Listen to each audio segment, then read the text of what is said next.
rigtig velkommen til Aftenshowet. Undersøgelser viser, at rigtig mange danskere faktisk ikke ved, hvad finansloven er. Derfor har vi her på redaktionen valgt at invitere følgende politikere ind i studiet, så de kan forklare, hvad finansloven er. Helle Thorning-Schmidt, Danmarks statsminister. Simon Emil Ammitzbøll, gruppeformand og politisk ordfører for Liberal Alliance. Og Johanne Schmidt-Nielsen, politisk ordfører for Enhedslisten. Og Helle, vil du starte med at forklare lidt om, hvad finansloven er? Ja, men vi ved jo alle sammen godt her ved bordet i hvert fald, hvad finansloven er. Finansloven er jo det danske statsbudget for et givet år.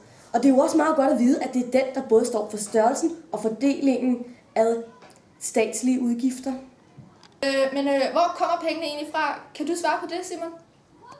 Ja, staten får pengene for de skatter, som borgerne betaler for forskellige afgifter. For eksempel fedtafgift på slik og sodavand og cigaretter.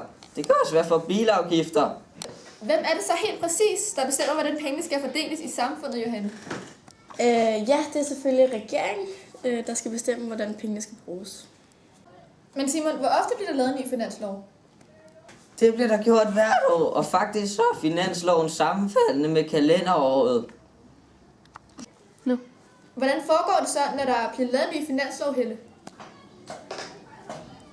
Jamen, det ligger jo sådan, at Folketinget samles altid 1.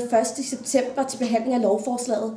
Derefter så ligger det så sådan, at så skal det jo igennem 3 behandlinger, hvor vi ligesom diskuterer det her og sådan noget. Til sidst, nu skal jeg lige tænke mig lidt om, så finder den 3. behandling jo sted, og det er jo selvfølgelig i december. Okay, men Johanne, hvor mange penge er der så tale om i finansloven? Staten starter med 2.000 milliarder, hvoraf 98% på forhånd allerede er fastlagt. Så det er faktisk kun de sidste 2%, der bliver forhandlet om. Det var så alt, vi havde for i aften. På gensyn i morgen i Aftenshowet.